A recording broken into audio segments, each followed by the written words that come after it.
Kali pertama aku menapakkan kaki di tempat ini, sudah banyak cerita yang kudapat. Minoritas di negeri mayoritas muslim. Seringkali aku merasakan haus, tetapi tidak seperti mereka. Haus terhadap ilmu agama. Laparku tidak seperti lapar mereka tentang ayat-ayat Allah. Itu nanti ada pertigaan itu. Bismillahirrahmanirrahim. Nama saya Muhammad Utsaimin As-Soleh. Usia saya saat ini 40 tahun dan saya berasal dari Dusun Pongangan, Desa Samirono, Kecamatan Getasan atau asli penduduk sini. Kalau di sini sendiri, alhamdulillah kalau muslimnya ini sekitar 70% kalau di Desa Samirono ya. Tapi untuk di daerah-daerah yang lain, karena dakwah saya ini tidak hanya di Desa Samirono, tapi juga ada di lain dusun, ada di sebagian mereka yang dusunnya itu muslim minoritas, kayak di Dusun Puyang, Desa Tajuk. Ini satu dusun itu hanya ada 5 kakak dari 70 kakak yang ada di situ. Kemudian Dusun Diwa yang saat ini tinggal 4 jiwa dari sekitar 60-an kakak. Kemudian yang Dusun Kali Tengah ini ada saat ini cuma tinggal 2 kakak dari sekitar 50 kakak. Dan dusun-dusun yang lainnya yang di atas itu Dusun Ngaduman itu hanya tinggal 4 jiwa dari sekitar 80-an kakak. 80-an kakak. Iya. Berarti memang secara tugas Masya Allah masih panjang ya Ustadz ya. Semoga Allah mudahin. Banyak saudara-saudara di sini yang mereka notabene muslim minoritas ya membutuhkan support dari kita.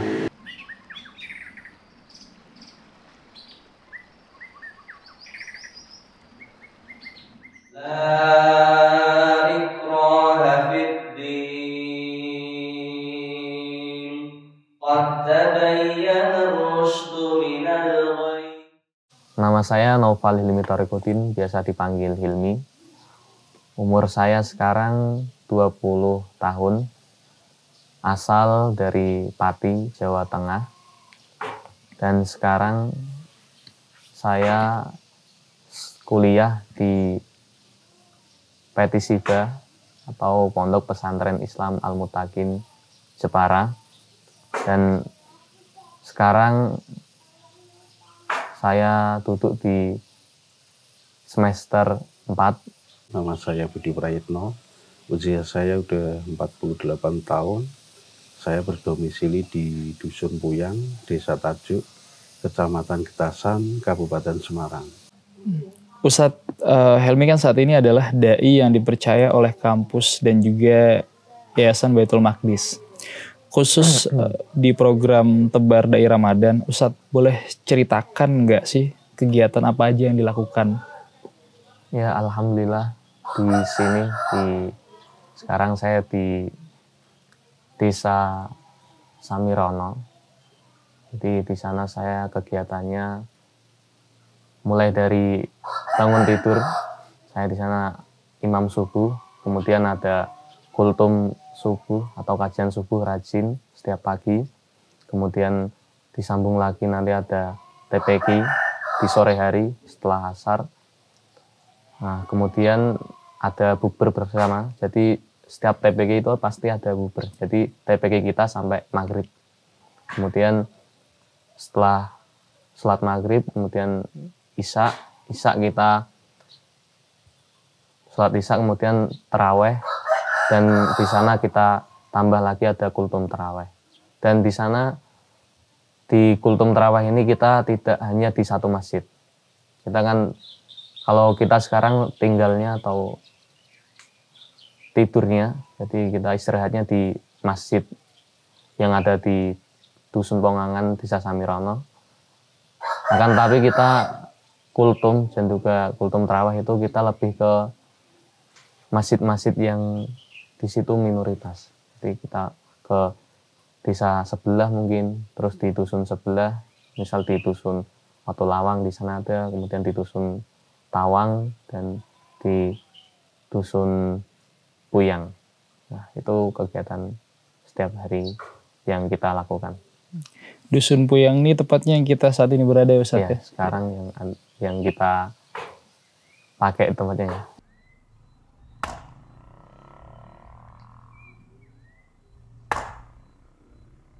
kami dari masyarakat yang di sini itu minoritas, itu kita sangat senang sekali karena ada banyak hal yang kita sebetulnya orang Islam tapi nggak tahu tentang agama Islam ke dalamnya seperti apa.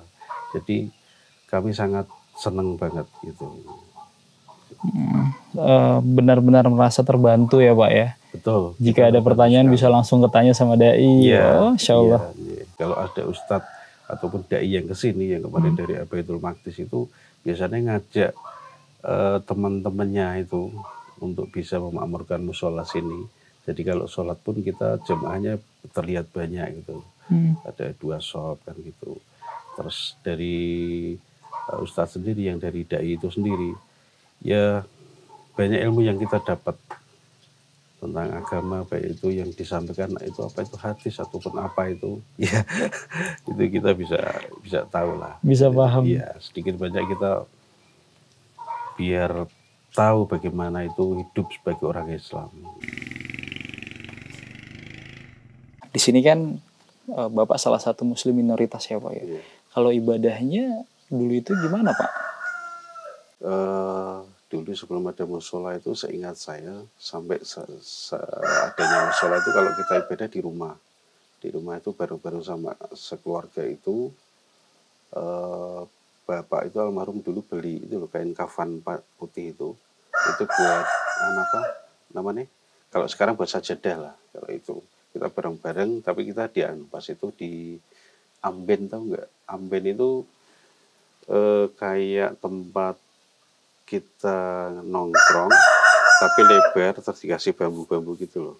Nah itu saya ingat benar itu. Terus ya itu kita ibadahnya di situ ya sekeluarga. Tapi kalau kita Jumatan, kalau malam sholat tarawih itu kita ya malam-malam kita ke kampung sebelah gitu. Terus waktu kecil juga dulu waktu belum ada belum ada motor itu sebenarnya nyebrang kali gitu. Nyebrang kali pakai oncar. Tapi bapak keras waktu itu. Bapak keras saya akui. Insya Allah. Sampai akhirnya alhamdulillah saat ini di kampung ini sudah ada musola ya Pak ya? Iya, betul. Sudah ada musola. Kalau boleh diceritakan sedikit aja Pak. Iya. Sampai akhirnya berdiri musola itu gimana Pak? Oh iya. Itu gini. Mungkin mungkin Gusti Allah itu udah memberi memberi bahwa di sini ada musola itu.